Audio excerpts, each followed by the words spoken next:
Xin giới thiệu với các bạn hôm nay một sản phẩm hoàn toàn mới của hãng ThinkPad, đó là sản phẩm ThinkPad T470SC.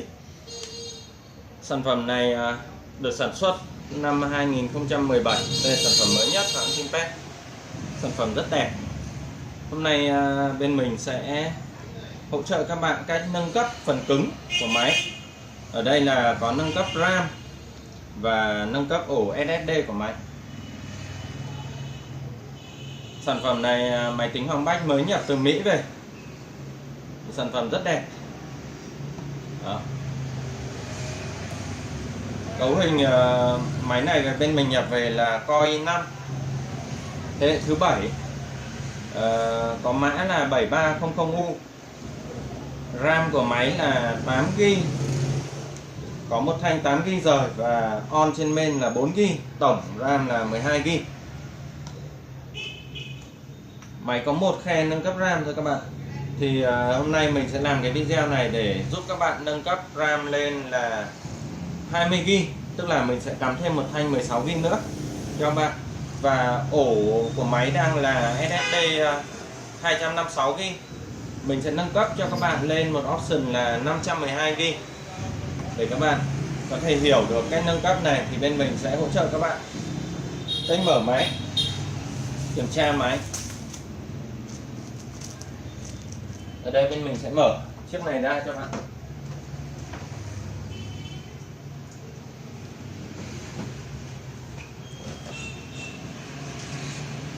Rồi, đầu tiên mình sẽ chuẩn bị ra đây cho các bạn thấy.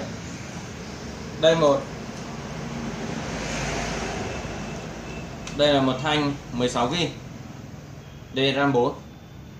Đó. Và đây là một ổ SSD M2280, dung lượng là 512GB. Rồi mình để sẵn ra đây.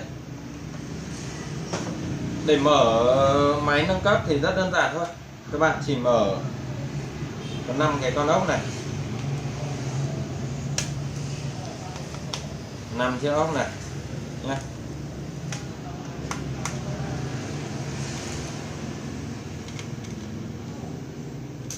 Đó, sau đó bạn đưa tay vào đây, nhấc nó ra, đẩy nó lên nhé.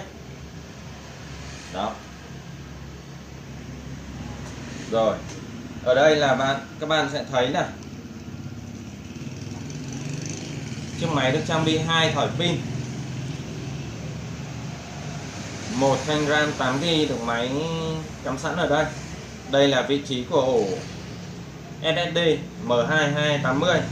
Đây vị trí của card Wi-Fi. Đây là vị trí để nâng cấp card Wi-Fi cho máy. Đó. Đây là quạt tản nhiệt rồi, chip ở đây. Được chưa? Bây giờ mình sẽ thay RAM của máy.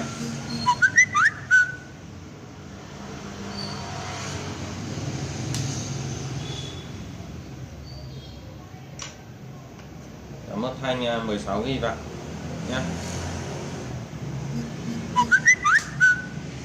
Để thay ổ SSD các bạn chỉ việc vặn con ốc này thôi,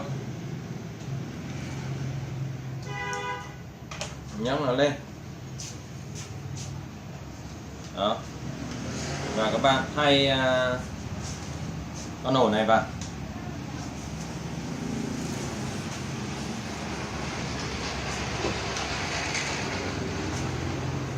Vặn ốc lại.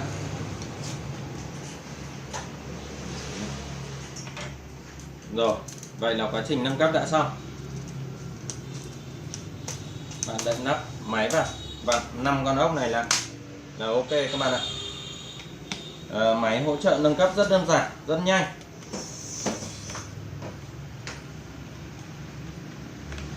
Trong tích tắc thôi.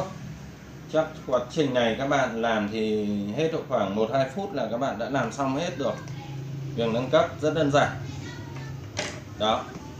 Bạn thấy không? Vậy là mình đã nâng cấp xong 2 chiếc, một chiếc SSD và một chiếc RAM của máy. Rồi, cảm ơn các bạn đã xem video.